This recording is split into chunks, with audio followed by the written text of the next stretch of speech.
activated. Your weekly football fix kicks off now. You can follow the LFC Total Red Football Podcast on X, Facebook, YouTube and TikTok.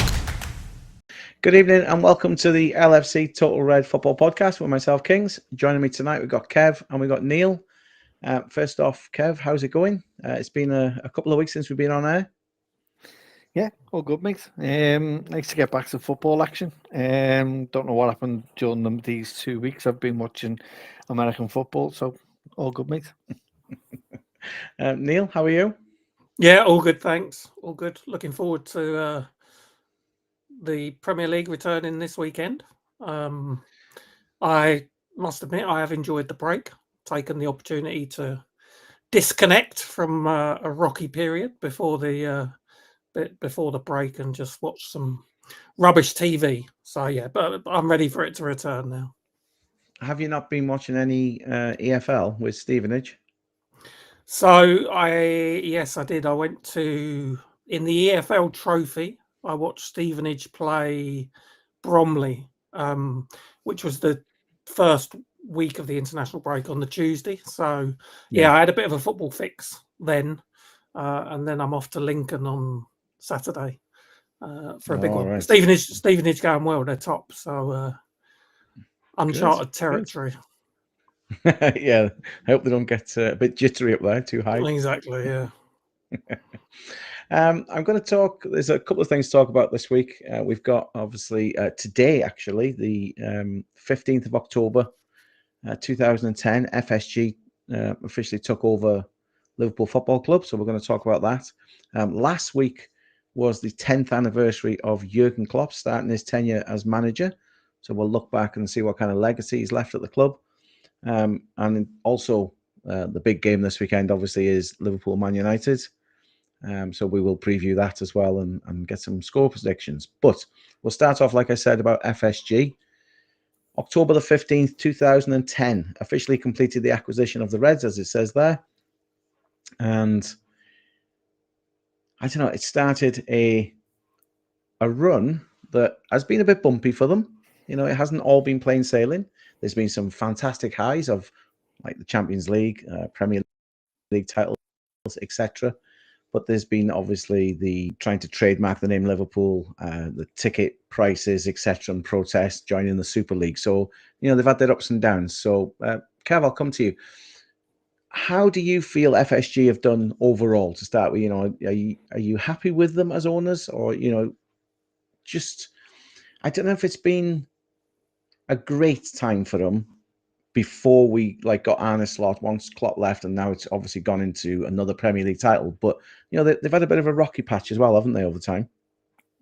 They've had, but tell me a tenure where there isn't been a bit of rocky period and a bit of scrutiny of them. They haven't done too bad. I'd mark them 7 out of 10. I think they've got a few things right. They've managed to upgrade us and certain things off the field. So brought our training facilities up to a good level. Moved everyone to one area, which is beneficial, and you've seen the fruits of that with the fact that you got managers who can see over everyone. So that's a benefit. They have got things wrong. They've messed a few things up along the way, but that is to be expected with the tenure of 15 years. It'll never go well. Name me a marriage in which there's at least not one rocky road that you've been down. So, you know, there's always going to be ups and downs. People will look at it and generally view it as those who.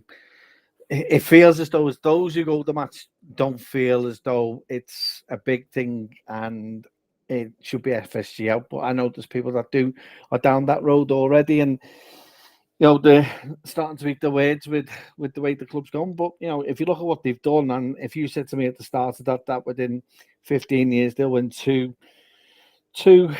leagues, they'll take us to at least 3 European Cup finals and put us back on the big table for everyone, then I would have said, yeah, I'll be happy with that. And you can't fault them for that.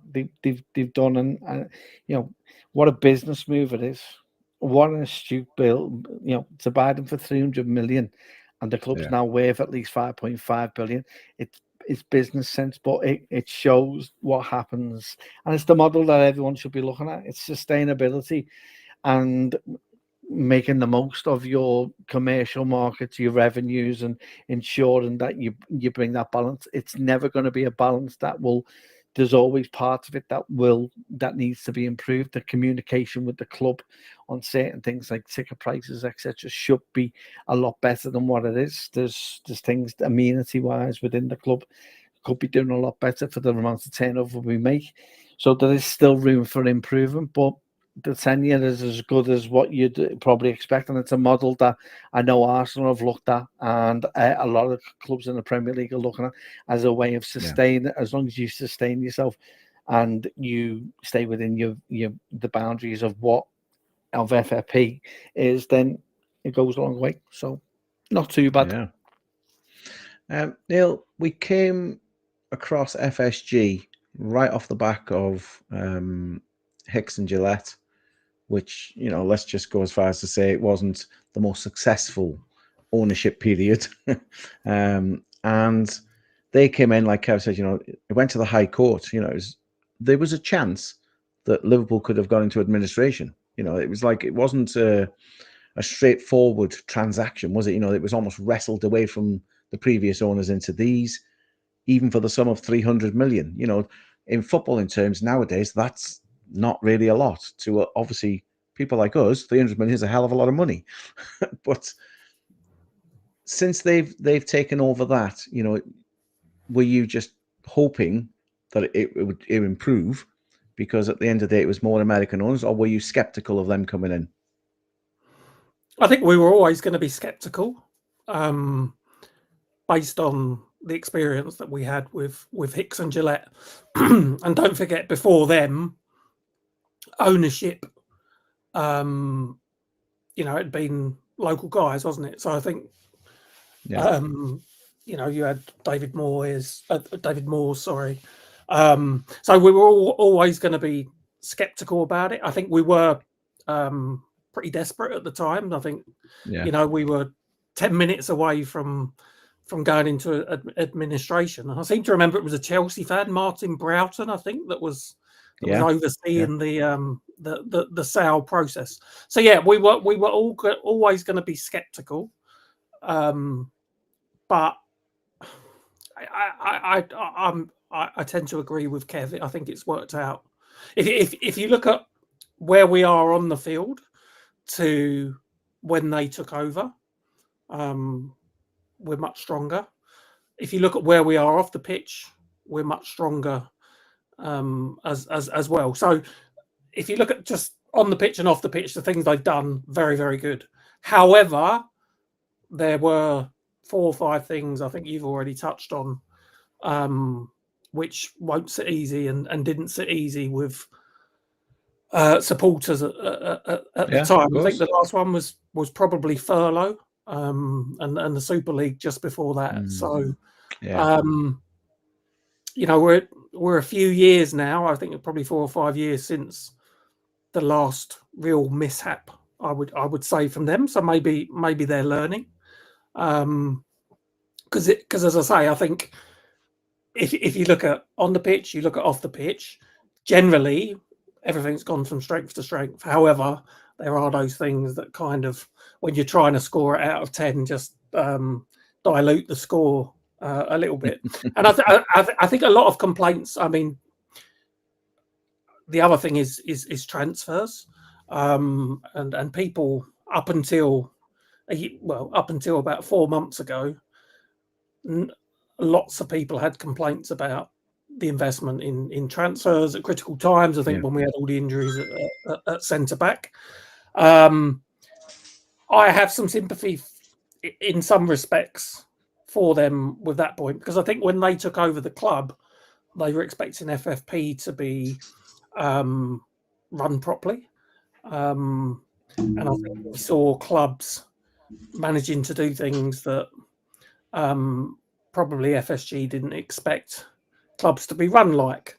And I think now that the Premier League seems to have got a grip of this PSR and have got a hold of clubs, and there seems to be meaningful punishments for some of the smaller clubs so far, maybe for some bigger clubs around the corner. Yeah. I think we're now seeing smart people in FSG's business plan really coming to fruition, and we saw that success on the pitch and a fantastic transfer window as well. The issue with obviously the PSR, I've been reading lately that, you know, some of the clubs want to challenge it. They say it's unfair. It helps maybe the bigger teams because they earn more. But at the end of the day, you've still got to be run right, you know, to benefit from that. I know like Aston Villa are very close to the edge with their finances. Everton, Notts Forest obviously got points deductions. You know, none of them are small clubs. And I just think, well, you can't over speculate with your money anymore. And FSG got a very good grasp of that very early on, you know. And as you say, you know, the pair of you mentioned, you know, there's FSG out who look at things and just go, well, we don't like what they're doing. We want them out at all costs. And yet, who comes in instead of them? You know, is it going to be somebody from Saudi Arabia? Because that seems to be, you know, the oil money kind of thing. It's like, I'm not sure with their history in that particular country if I necessarily want them to run my club. Now, sometimes you have to differentiate and say, well, not everything that goes on in that country is bad, but at the same time, there's things going on that I don't agree with, and I would feel a little bit uncomfortable. You know, just because they're throwing money at a team, it doesn't mean it makes everything okay. And I think overall, FSG have done pretty good. I mean, Kev said 7 out of 10. Yeah, I'm about there. 7.5 out of 10, maybe. You know, nothing is perfect. I'm just going to have a quick look at their trophy haul as a club since. So there was 9 major trophies, obviously 2 Premier League titles, 1 Champions League, 1 Club World Cup, FA Cup, 2 League Cups, and a UEFA Super Cup. That's pretty good. You know, when you say to most fans, oh, like, look at Newcastle, they waited, 70 years to win the League Cup. I know it was against Liverpool. Okay, fair enough. I'd love to have won that extra. But Liverpool over the years, until the barren spell that we've had in recent history, you know, for 20, 30 years had a hell of a run. And then it went off the boil, and we were always thinking to ourselves, is it ever going to come back? That's how you sit and think, don't you? You watch your rivals take over and get the trophies, and then you think to yourself, is it ever going to be us again? And then gradually, FSG started to turn it around, and obviously brought in Jurgen Klopp, who we're going to get on and talk about after this. But overall, yeah, about 7.5 out of 10. When you've mentioned, Neil, about the training ground, you know, the AXA training ground now, you know, it's world class, state of the art. Melwood's gone back to a training ground now. Instead of being demolished, it's going to be for the women's team. And then you've got the 2 stands that have been built, the Anfield Road and the main stand, are impressive. I'm glad we never left Anfield. There was always the talk of, you know, putting the spade in the ground in Stanley Park somewhere and moving. And it's like, it's not everyone's cup of tea to stay where they are and expand, because you can only go so far. But I've got to be honest, I still love coming to Anfield. It gives me goosebumps every time. And I don't know if you get that in a new stadium. You know, like Arsenal have got that. And I'm like, it's not for me personally. But I think that was one of the good things about them, wasn't it? Because I think they'd redeveloped the Red Sox stadium rather than look for something new. So I think they had a background in trying to retain that kind of legacy stadium and build on it. And it's, you know, it's a fantastic stadium, as you say. Yeah. Can you capture that atmosphere at a new ground? Yeah. History says no. I was going to say, where do you two stand on this? Or obviously, I'll stick with you, Neil. You know, you're happy that you stayed at Anfield, or would you prefer like a 70,000 seater stadium nearby? Or I'd have hated to move away. That's the home of our football club, and you know, what are we now? 62,000? Is it 62? Around that, yeah. Or just over 60? You know, and there's probably room for potential more development as well. So for me, I'd have hated to move away, and I think we'll benefit from staying where we are, because there is no guarantee. There's some really poor examples of where clubs have moved away, like West Ham, and you can lose the soul of a club by doing something like that. You can follow the LFC Total Red Football Podcast on X, Facebook, YouTube, and TikTok. So, Kev, where do you sit in Anfield? I currently sit in the upper centenary, in a part of the ground that was updated in '92 and is now showing its age dramatically, amenity-wise and everything else. It feels like we're the paupers, and you got the two Tory sides that have been done. So it's very much a peasant. I feel at the minute, but it's. I wouldn't want to change. I agree with what Neil says. That's our home. That's where we have all our history, and the fact that we've been able to do that and regenerate the area, the ground, is great.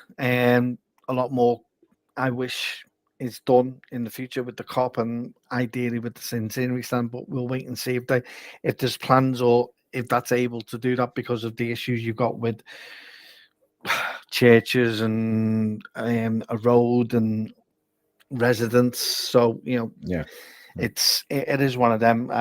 There are rumours of the centenary stand being possibly the next part of the project, but it comes to the two roads behind the centenary stand. I believe there's an offer for them to move a bit further down Priory Road, so those houses will be removed to a space of land which can allocate those houses with the £50,000 on top. Now, there's not going to be like it was when the centenary was, which was a ruthless effect by the club to administer those properties.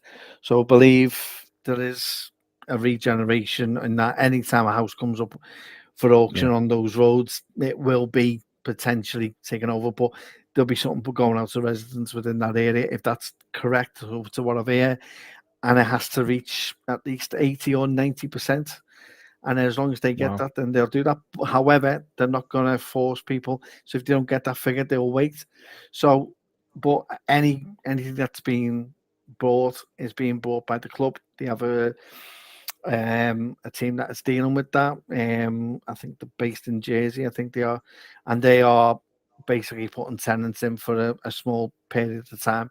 So the properties are not boarded up; they are still utilised, but eventually they will be. But they're on short-term contracts, so it means then that as soon as the club is in a position to move forward with that, then they'll have the green light at a certain date. But that's what I've heard is what the proposal. I don't know how true that is, but that's what I've heard on the rumour mill. But we'll wait and see. It's nice. It's great that we have one stadium, and we have another team who likes building stadiums for the fun of it, with no kind of success in any of them. It just makes you think. And the irony is, if they would have stayed in this one, how much I wonder who that is. I know we've gone slightly off tangent, on talking about the stadium itself, but I will just carry on that thread slightly. So, if the centenary does get done next, the hardest one anyway, I think, is the COP, because of the road so close to it at the back.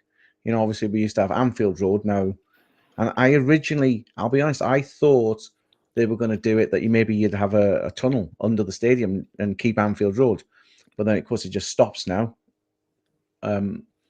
What do you think they can do behind the COP?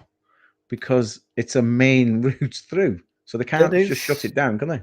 No, they can't. But if you look at what Atletico Madrid's old stadium was like, they had a road that went underneath one of their stands. So it is engineeringly possible to do that. However, you've got other issues as well. You've got a church as well over the road as well. So it's not just the road. There's the church that needs to be taken into consideration as well. So does that get moved further along the road? Is there a way of speaking to the council to do that? What this club needs, and what Everton need, is a regeneration of transport links within the club and around the club. and a better amenities and transportation from the railroads that are close by that aren't being used and could be used a bit further down Priory Road, which could be potentially used as a train station for in the future. That should be the first thing and utmost. And there should be a tram service in place as well that allows supporters to get in between the ground, because it's going to be an absolute nightmare at times, especially when you got the rugby going on in the Hill Dickinson Stadium and you got Liverpool playing at home probably in that weekend as well. So it's going to cause a lot of transport issues. But this is something that the council don't foresee. They react more than having the foresight to do this. There's issues with the Everton Stadium, which they would have known about 4 or 5 years ago, but they haven't done anything about it. So, there is issues that could have been at least along the way now and embedded, so that, as and when the clubs decide to fill the capacity even more, that there's the relevant transport links, etc., are there and are foreseeable for everyone to use. But it's as though the stadium's moving forward in a modern direction, but the transport links are still stuck in the 1950s, 1960s, sadly. I'll come full circle, and obviously we'll finish off with about FSG. So, Neil, are you happy to keep them as owners, or would you prefer somebody with maybe deeper pockets, or just run it slightly different? Or are you quite content at the moment with how it's going?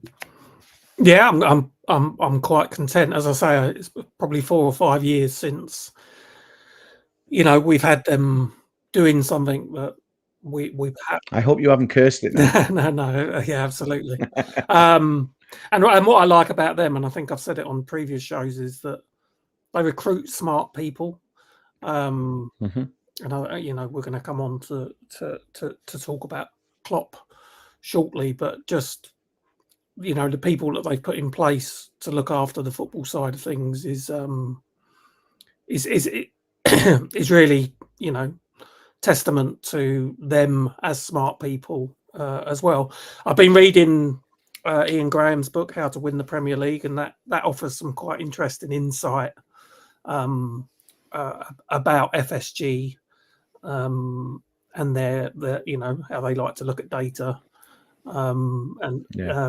it's quite interesting. And also how when Brendan Rodgers was there, it just didn't work because he was too rigid in his approach and wasn't open to the ideas of the people that they brought in to run the football side of things. So yeah, quite interesting. No, what more do we want? We've had success on the pitch, which with the reigning league champions. We just had a record transfer window. We've got a great stadium. And I don't think at the moment, I feel the likes of Manchester City, Newcastle are constrained because of the PSR rules. Newcastle have got the wealthiest owners, I believe. They can't use that wealth because they're constrained. And I think it plays into our hands, to be honest. So yeah, I'm happy. No more mishaps, please, and more of the same. Kev, do you agree? Are you overall happy, or would you look to change at all? I wouldn't be in a hurry to change what has been sustained over the last, and a balance that's been brought back. One thing you've got to give FSG for is the alignment of everyone coming together, and it shows that when everyone comes together, from the club to the supporters, and you're all in unison, that's when success happens, and that is only when success has happened under them, is when everyone's been aligned and there's been no kind of fractures off that. Don't get me wrong, I expect there will be more talking and a lot more fractures that are going to come up, and inevitably we'll reach them, and hopefully they'll come to us in an amicable way and we can deal with them and communicate it in a way that highlights the issues that us supporters have. And hopefully they listen. And as long as they do that and I keep the door open, then I'm quite happy for that. The grass isn't always tends to be greener, but credit where credit's due for the sustainability that they've had around the club in comparison to what we had before goes a long way. So no, I'm quite happy where we are. How about yourself, Enough, Kings? Yeah, I'd echo that, to be honest. It's you can see the improvements. Obviously at the stadium, like we say, it's obviously where you're sitting, Kev, you can look at that main stand. I mean, it's huge. I would hate to be number 99 row 99, sorry, in the back corner or anything, but at least I'd be in. So, some of the views is like, wow, you need your binoculars. But at the same time, it's impressive. The Anfield Road, and I actually like the way they've done it as well. The way the both of them, they kind of built around to a certain point while everybody was watching the game during the season, and then kind of like, right, we've got to shut it down in the summer and then take over the rest of it. But the way they kind of like almost put an envelope, around it, and then built the main stand was quite impressive, to be honest. But the way they've got the women back, like we said at Melwood, and just the general way it's going. You can't moan at the trophies, 9 trophies, as we said. So it's like, yeah, I'm quite happy with it. And long may it continue that we keep getting the trophies. That's the important bit. So we shall see. Like and subscribe to the LFC Total Red Football Podcast on YouTube. Right. Another anniversary has just passed. And that was last week. I think it was the 8th of October. It was the 10th anniversary of Jurgen Klopp being appointed as manager. Now, I mean, only a couple of seasons ago, we wouldn't have thought we'd be talking so much in the past tense. And yet so much has happened in the last 12, 18 months. It's a bit unbelievable and spins your head a little bit. But let's just quickly talk about Jurgen Klopp as a guy. He come in quite unassuming, Neil, and he was just like, what did he say? He's the normal one, joking, obviously, about the way Chelsea had their managers on the special one, etc. How do you feel over the course of them 8.5 years, as it was when he was manager? What he did for the club and how he changed things. Well, it was a total transformation, wasn't it? So yeah, we'd gone close under Rodgers, and whilst I'm not particularly big fan of Rodgers that season where we did go close, it was brilliant. Fabulously entertaining, some fabulous games. But Klopp came in, he lifted the whole place.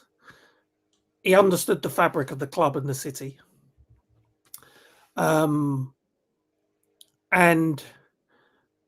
was here for a project. So it was gradually built over time, wasn't it? And I think it probably peaked between 2018 and 2020. So 5 years project to get to that level. And if you remember that during the title winning season 2019-2020, didn't we win, was it 27 out of the first 28 games? Dominance like you've never seen before in the English game. Yes, City got 100 points, but to win 27 games out of 28 was fabulous. So I think he just got the club, as I say, he got the city, and he knew how to build something successful. I mean, it's very difficult to. Yes, he had his weaknesses, but weaknesses. A lot of the weaknesses were down to loyalty, and you don't want to. Yes, if definitely. you're going to have a weakness, loyalty is probably not a bad one unless you're at the top of the game. So, yeah, he came in. People have said that he was our Shankly, and he put us back where we needed to be. And I don't know if was it his opening press conference. Yes, he did say the normal one, but was it at that one where he said it's more important what people think when you leave than when you come in? So some of those things he said. That was perfectly true, to be fair. It was, yeah, and it's now I think it's a quote on the wall at the AXA, isn't it? Yeah. With a picture next to him. I can't speak more highly of the job that he did, the leadership that he showed. I remember when it was announced, I literally sat down. I was working 2 hours, just numb. It just felt, strange. And I thought two things. One, I thought we'll see him back at the club at some point, which I don't necessarily think we will now. And two, it felt like the right time for him to go. Not because I wanted him to go, but from his own personal perspective, I think he'd needed to. He didn't look great.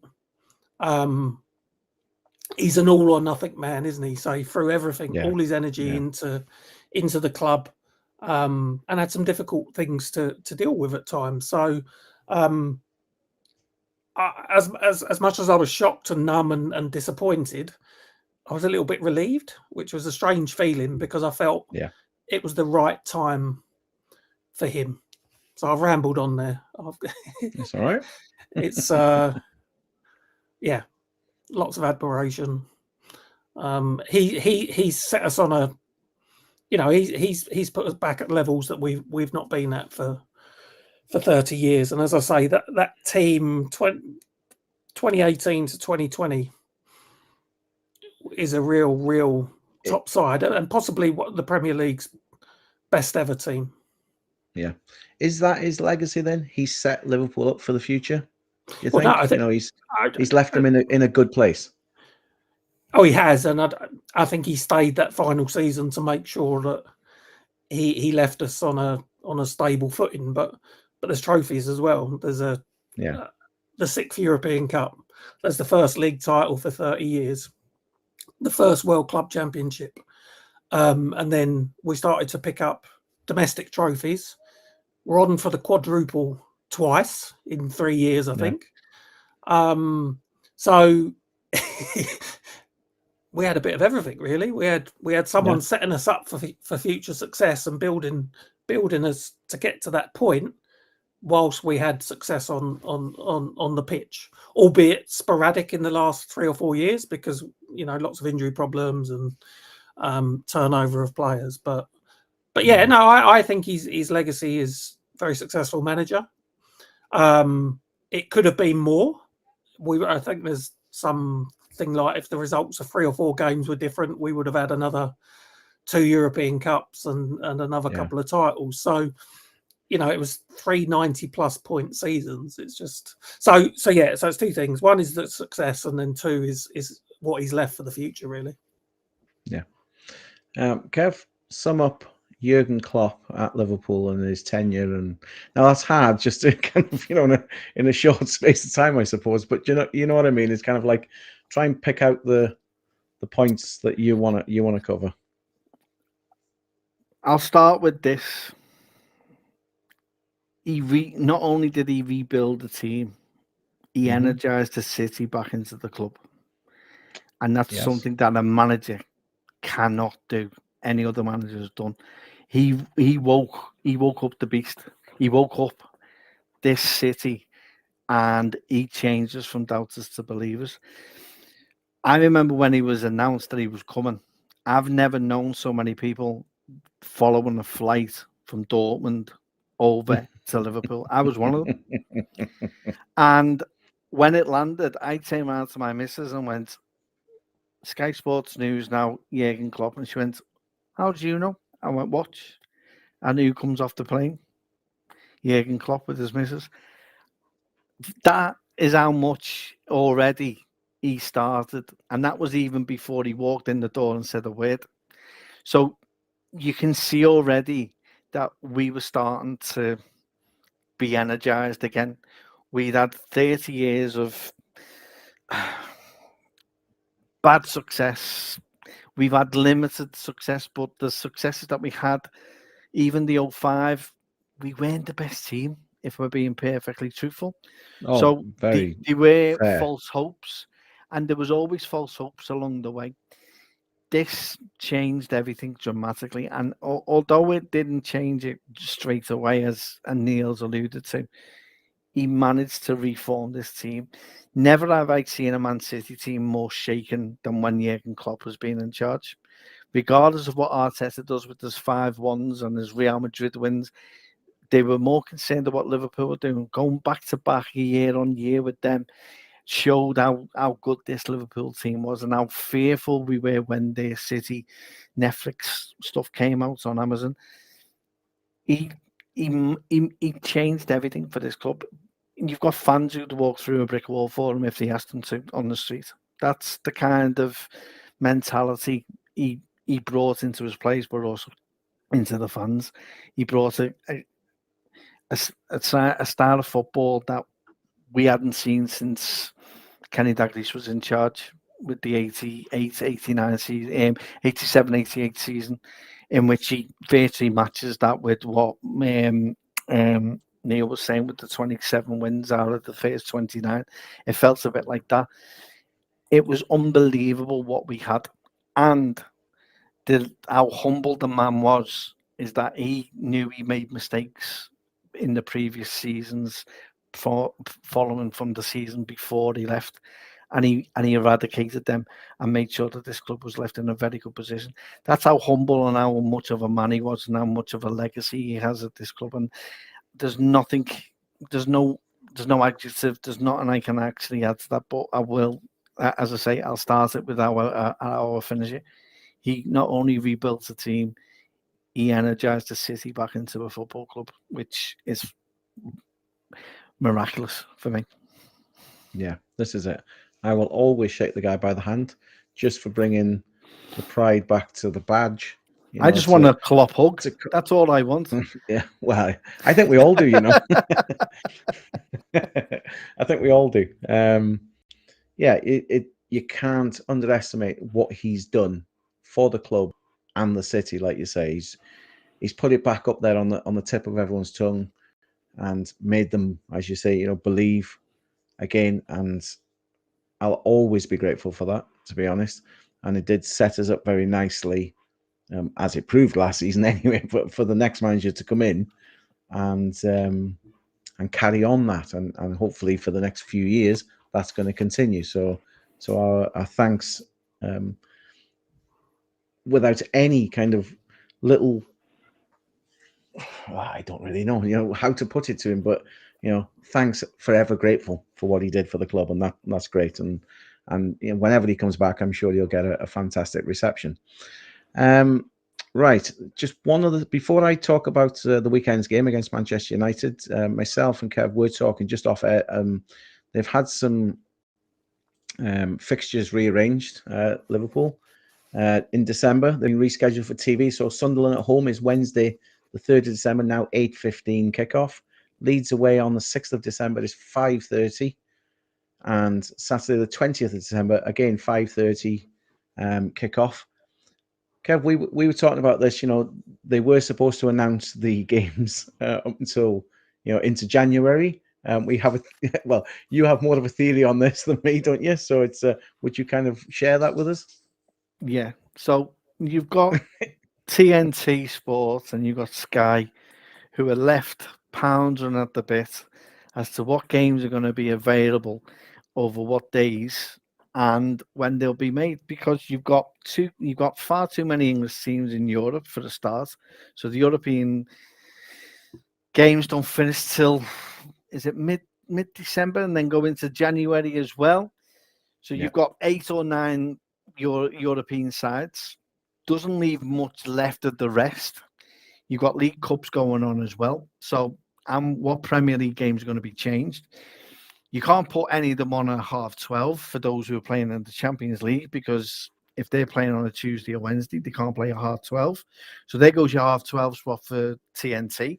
So you're probably going to be seeing a lot more of Everton, Wolves, dare I say anyone else? Probably Bournemouth, probably a few other teams, which is great. But for fans who play for Sky and TNT, who pay virtually as much, if not more, than what I pay for my season ticket, are not going to get the full entitlement that they're expecting. The likes of Liverpool travelling on Christmas Eve or on New Year's Eve to, say, Newcastle or London, which is what they want. They'd like to see an Arsenal against Liverpool, Liverpool against Newcastle. Let's get fans moving up and down this country. So it's a bit of much of a pickle, and it's been alluded to by the Premier League, where you've said due to complexities is what they've underlined it. So make of what you will of what complexities mean, but I think I've come across a few of those already that I've just mentioned. So yeah, so it's a stumbling block, and just shows why we have loads of teams in Europe and everyone's dying for it, but when it comes to it in our domestic league, it then decimates what's put on the telly, and you'll have a lot of people complaining as to the games that are going to be played, which are not the games that you want to be watching, sadly. But I don't know. There's a way around it. Play less games, but I've always had that around Christmas time. I think it should be regional. So if you've got teams around in the north, they stay in the north. If you're in the south, you stay in the south. Those in the middle, if there's enough teams in the Premier League, get them to play. I know it ends up as a derby, but you can filter a few of them into the northern side of things. So there is ways around it, but they don't seem to do that. They like to move people up and down this country at ridiculous times over a festive period in which people want to spend as much time with the family, but due to television rights and the amount that they pay, they feel that they can dictate as to where we go on a Boxing Day and at what time. 8:00 at night at home at Anfield. I'm not willing to go to Anfield at 8:00 on a Boxing night, if I'm being perfectly truthful. No. So I'm just being honest. I'd rather that be a 3:00 game against, say, I don't know, Everton, Man City, Newcastle maybe to a point, Villa maybe, one of those games. But no, Leeds even. Do you know what I mean? But I'm not willing to. So yeah, I'm going to shut up now. No, it's all right. Neil, there's I don't know if you know about this because you obviously follow EFL as well. That. I've lost my train of thought. As I went to say, I was listening to Kevin Money and I've just completely gone blank. Oh, yeah, sorry. The EFL have a deal in place with Sky that they announce the first half of the season. Now, I know it's more difficult with the so-called top sides in the Premier League, maybe, but, I think it was July, they announced the fixtures up until September, and then in early September, they announced them all the way to January. And they said, we're trying to, anything that was on TV or whatever, just so that people could make arrangements for things. Maybe the fixtures weren't the best, even over Christmas. They might not still work out for your particular team, but they've tried for the first half of the season at least to say, this is when it is, this is when it's getting moved. I know, obviously, my local club, Wrexham, they've had games moved to a Wednesday, a Friday, and it doesn't help when you're coming out of work if you need to be there for that Friday night, especially if it's an away game. But at least they've got some advanced knowledge of it.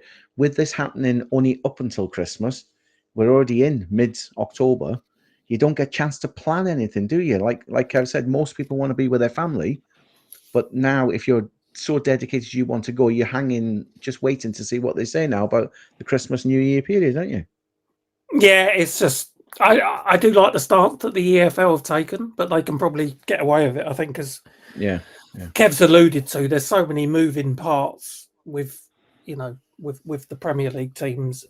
It probably is more difficult to get the matches that people want to watch on TV. So, as he rightly said, they kind of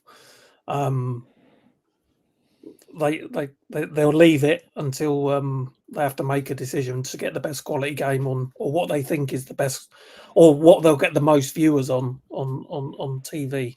I'm not sure with the number of competitions. So if teams are in 4 competitions, I don't know how easy it is to play, whether the Premier League could also plan 3-4 months in advance. I'm not sure it would be possible, especially when you don't know, because I think with the EFL clubs, yes, they've got the EFL trophy and they get the Carabao Cup, but generally they don't progress as much as the teams in the Premier League would do. So I don't know how possible that is, but I don't think it's unreasonable now when you're announcing half of December's fixtures to let people know about the critical ones, which is the period after Christmas. So I don't even know. So the games are scheduled for the 27th and the 30th, I think. Is it possible they'll bring some forward to Boxing Day? I don't really. I don't. I just don't know. I saw it and I just shook my head because as you say, people want to spend time with their families. The more notice they've got to make plans, the better. So, yeah, it's not a. It works the other way as well, though. It works the other way as well because there'll be people who are in ballots for certain games during that. I'll be honest. As soon as the fixtures come out, I then go okay, sound. I go away because I have that luxury. So so naively, I don't look at the fixtures after that unless I have to.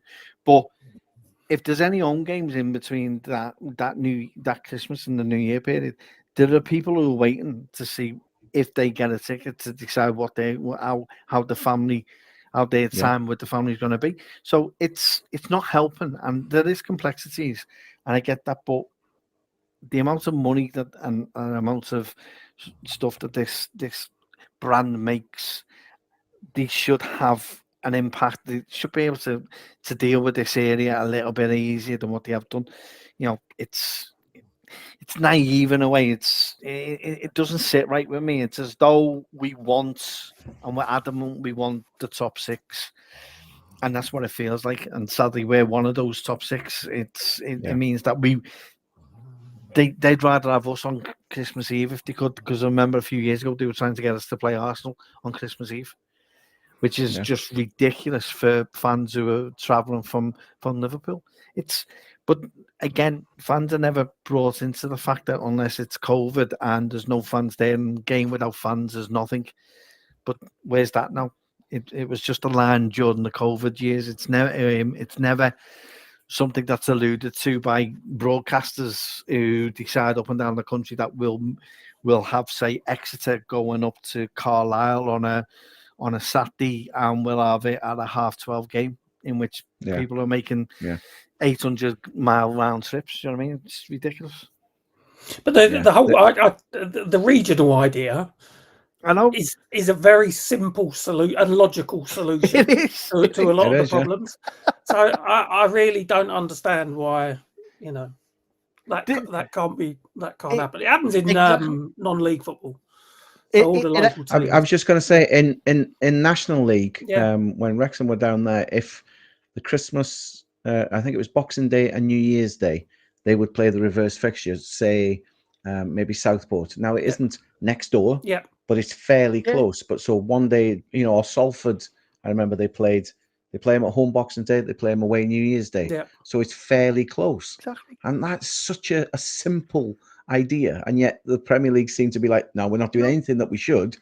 We're just doing what we want. It was done during I'm pretty sure it was a similar idea that they had in the league. For those people who don't remember, there was a league before 92 started. So there was times in the 60s and the 50s and that way in which local clubs would be playing each other around that period of time. It's a simple idea it's logical, but Premier League don't do logical, do they? So no, they want to make it a Christmas blockbuster kind of thing and then have everybody watching. But hey, I didn't expect that little bit of news about the fixture change to cause so much debate. The LFC Total Red Football Podcast is available wherever you get your podcasts from. Also available on your smart speaker, or you can watch us on YouTube. We will move on from that and talk about this weekend. Obviously, the Premier League is back, and it happens to be LFC against them up the road, Manchester United, 4:30 on Sunday. Can Arne Slot get the Reds winning again? Neil, it's a hell of a game to come back into. Whether who's playing well and who isn't goes out the window kind of thing. It is like a cup fixture, as we always say. What a game to kind of got to find your feet quite quickly and get back to winning ways, isn't it? It is, and I'm hoping that being at Anfield will be the thing that sparks us into action, because it was pretty drab, wasn't it, before the international break? Yeah. The Palace game, the first half was shocking. Second half was a bit better. the game in Galatasaray, we seem to play within ourselves and not just not have any kind of intensity in our play. And then Chelsea, there was bits of it that was okay. There was bits of it that weren't really, and it all just seemed very flat to me. So maybe playing against United, playing at Anfield is going to be the spark to get things going. But what I would say is I don't think we've played well in any game this. We've had spells where we've played well, but I don't think we've come out of any game thinking that was a comfortable victory. And I think that is a bit of concern. The only thing that might also help is I think some of the players who were struggling for match fitness, like McAllister and Isak, have had a couple of games. I think McAllister scored last night. So hopefully players will come back with a bit more sharpness than when they went away, because it was, as I say, it was really flat. So it could be it could be the right game for us. I hope it is. Whilst I don't think the period before the international break was something that killed us. I know we lost 2 games and Arsenal have gone top.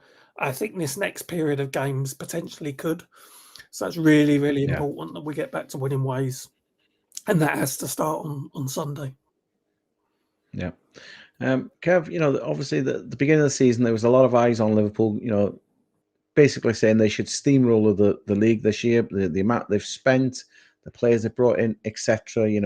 Man City and Arsenal maybe not doing as well in the summer transfer window by all perceptions at the time. It hasn't quite gone to plan. Now, as Neil just said, Arsenal are top by 1 point. At this particular stage, I'm not even worried about that. It's early days. But as he's just said there, the next run of games now between now and up to Christmas and over the Christmas period are really going to have this telltale thing. Are we going to drop off or are we going to pick up? If we're going to start picking up, this is the game really you want to start it at anyway, isn't it? Yeah, I think the national break came at the right time. I think the club needed it more than ever. We're probably, after the Palace game, would have been happy if the same man went the international break starts now, because it hasn't been great. That being said, you got players that have understand what they've done. Come with big money comes the actual pressure that comes with it. So regardless of who you are, if you're an Isaac, you're a Virtue, you're going to be under pressure. The club's under pressure automatically.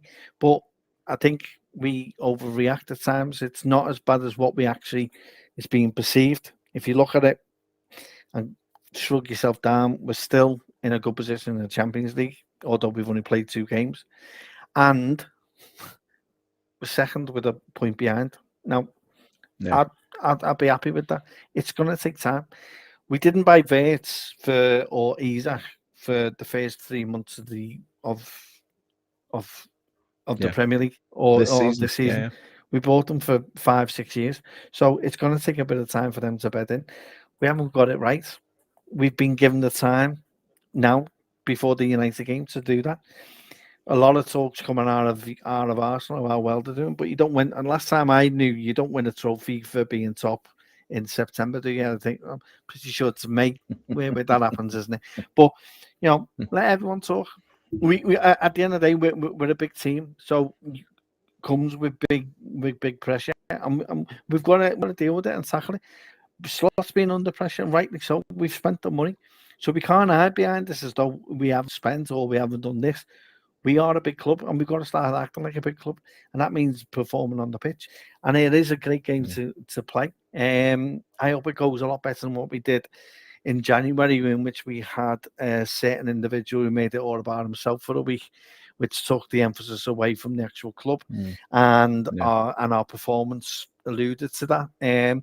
So I'm expecting us to look a little bit sharper, and with games in the bag for the players that needed it, we'll start seeing better performances, and it's got to come. Arsenal have got an easy couple of games at the minute, so we're in a tricky period in which we've got to start winning our games. And if we stay toe to toe with them, then there's only one outcome for me, and that's us winning the league.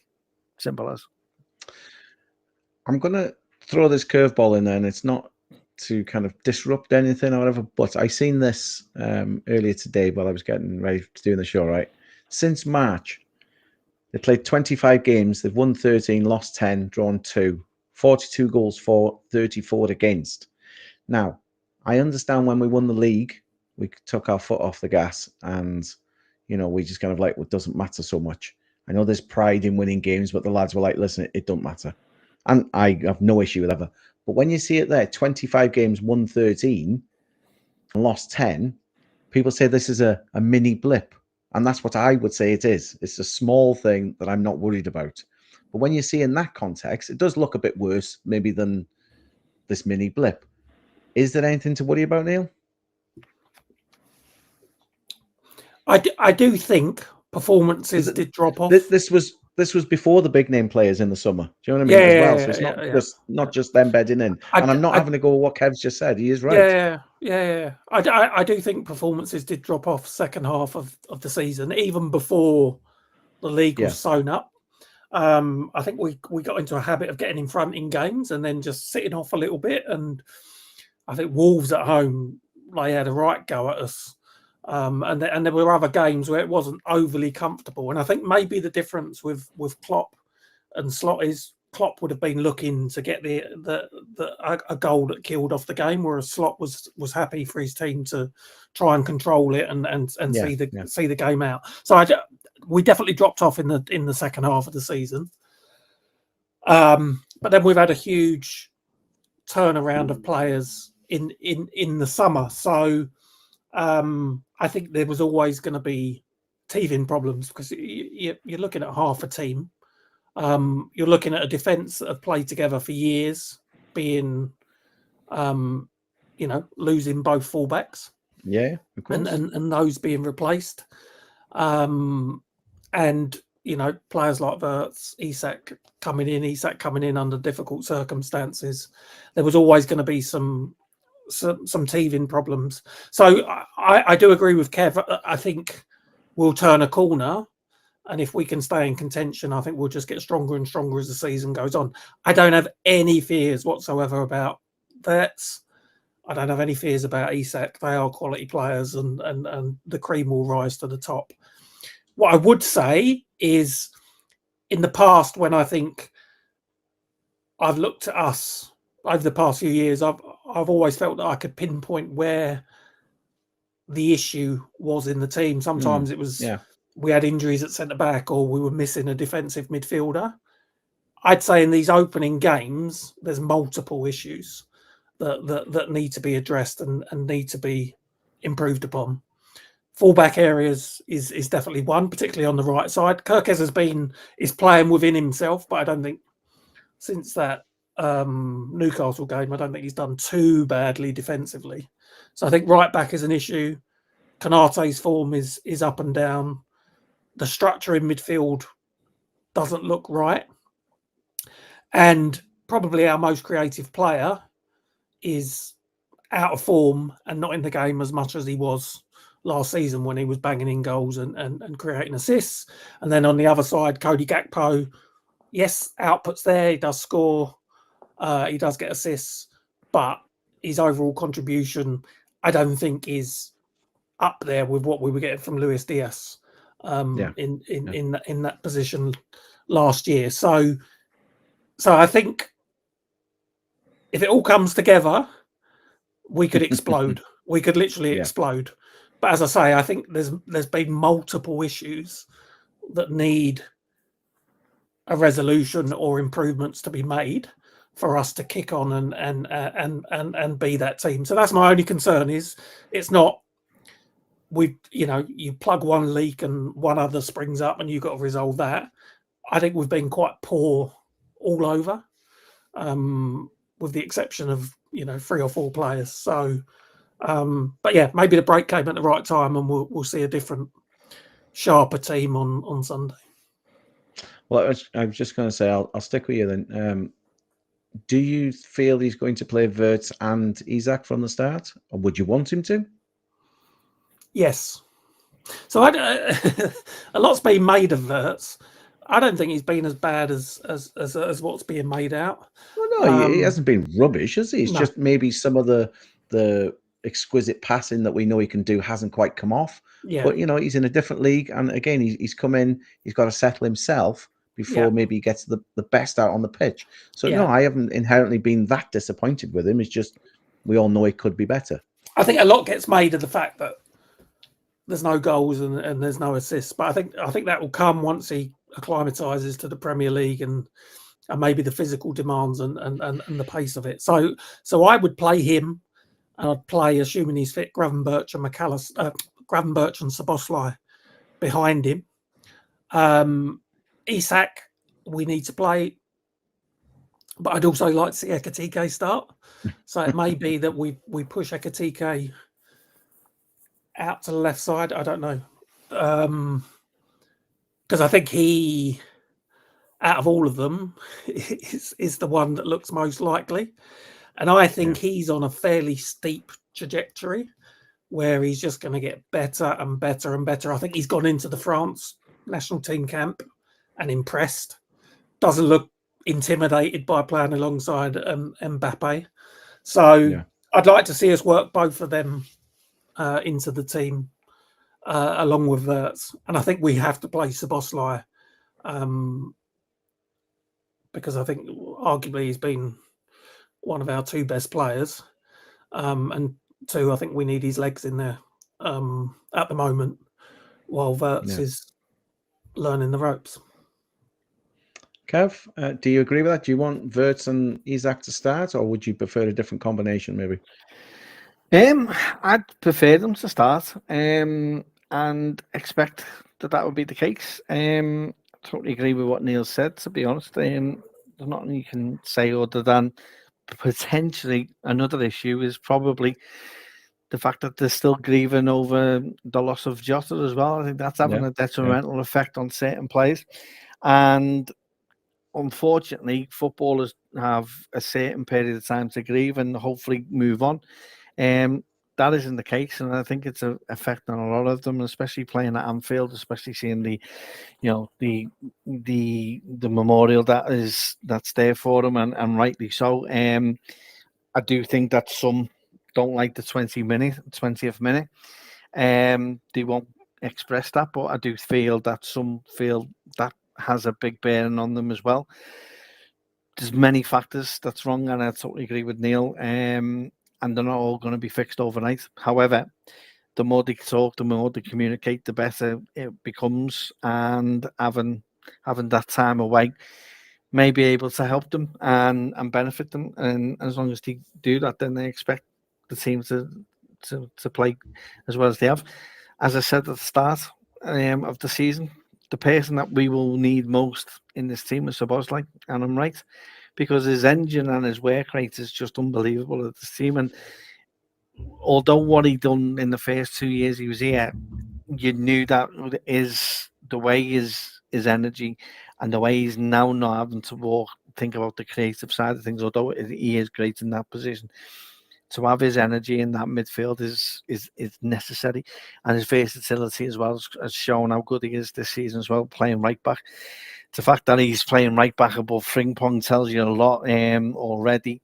That being said, I do think that they're still being embedded, but I expect us to be competitive. I expect our players to be up for it, and I would like to see Ekitike on the left as well, with Isak in the middle, and give that a go and see how that looks. My only issue I've got at the minute with the team is we lose our game management isn't what as it was. So when we've lost the likes of an Isak and took him off, we've lost our way. Before that, we were losing Ekitike, and we lost our shape and our form and our structure. Yeah. So it's been an issue with our subs. Our subs haven't been as good as what they have been. However, that doesn't take away from some of the performances. To the form guide that you just shown before, you can make stats look great for anything. The only thing I'd take away from that is the amount of goals that we're conceding, which is the issue that I think is more that needs to be looked at rather than the losses and etc. Because the losses came within that period, as we said. We've just won the championship. We were about to win it, so we didn't have to win that many games anyway. So because there wasn't that much of a challenge, so it didn't matter in the end. So, however, that then moved into this season, and you've got the issues there.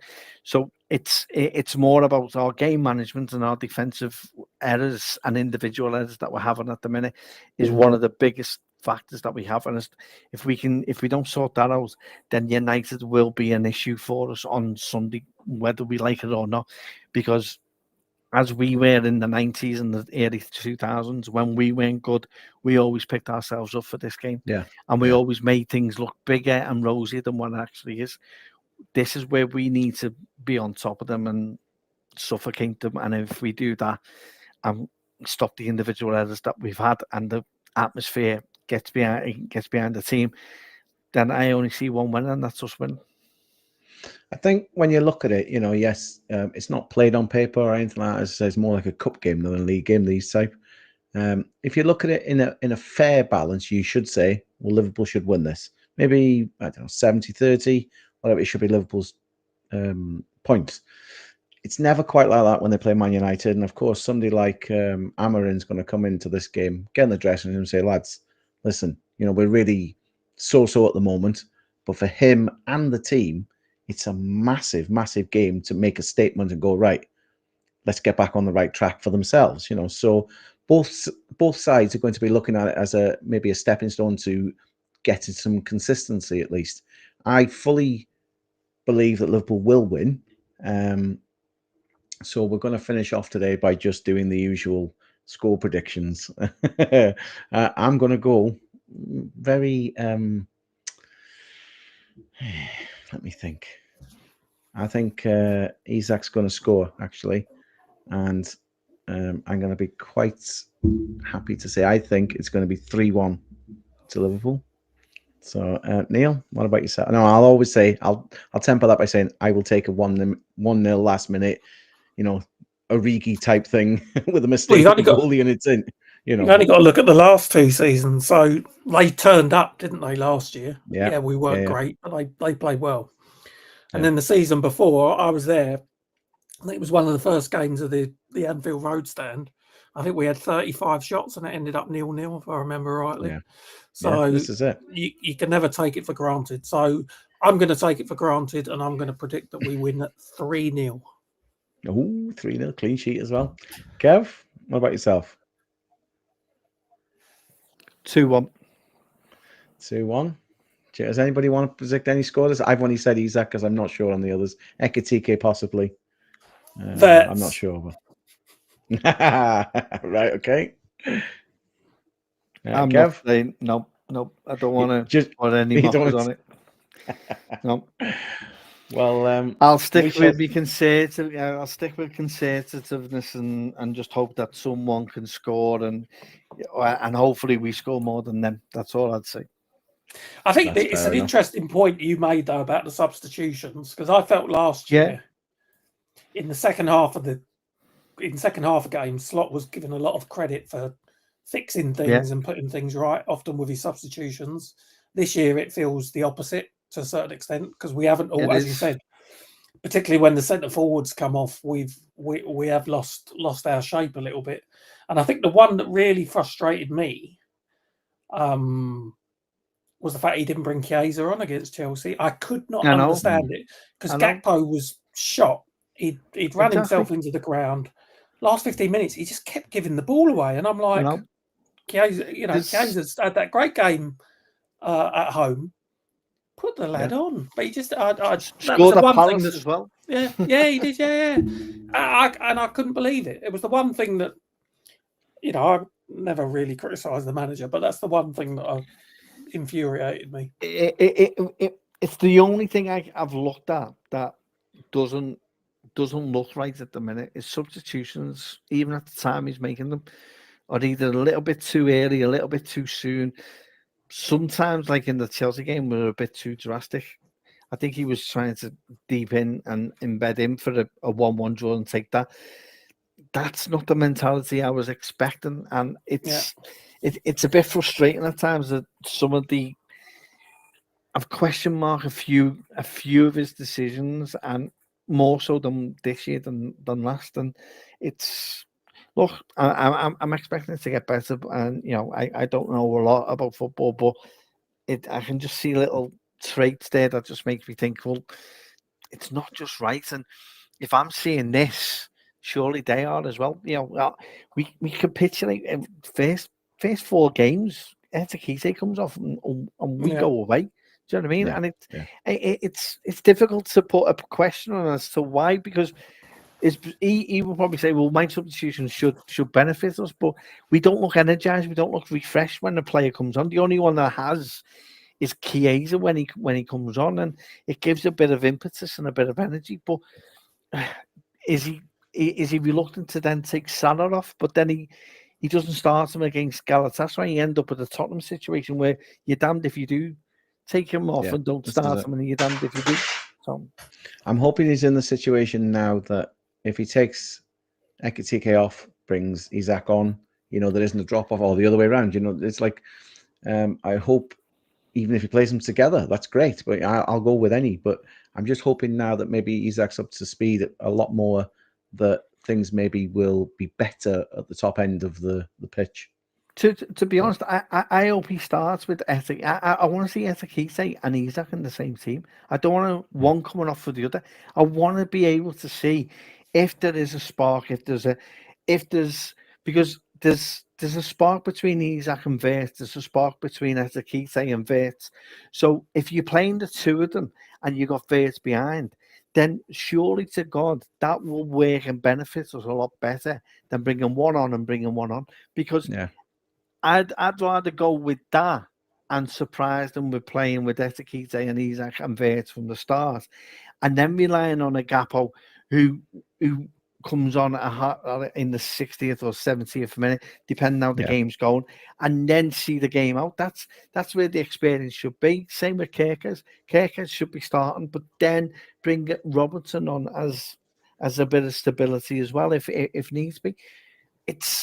I don't know. That's how I would approach Sunday. I would rather go with our full metal jacket up front, in your face, suffocate you. Let's see how you can cope with this, and see how that goes, and then revert back. I don't want to start conservative. If you start conservative, it plays into their hands and plays into the way that they want the match to play, rather than putting the impetus on the front foot and allowing us to play in a style of football that we're expecting to see with all these superstars that we've got. Yeah, this is it. Well, I can't say any better than what you two have put it tonight, lads. So thank you very much. We have come to the end of the stream. I hope on Sunday evening I'm the one dishing out the sarcastic messages and not receiving many. That would mean there's a Liverpool win in the bag, and I'm happy. So we shall see. We've all gone for the win, so we'll see on the next stream how that worked out. But until then, thank you very much to Kev and for Neil for giving their thoughts on the LFC Total Red Football podcast. And for everybody watching and listening, thank you very much. And until the next. Thanks for listening. Join us next time for more LFC Total Red Football podcast.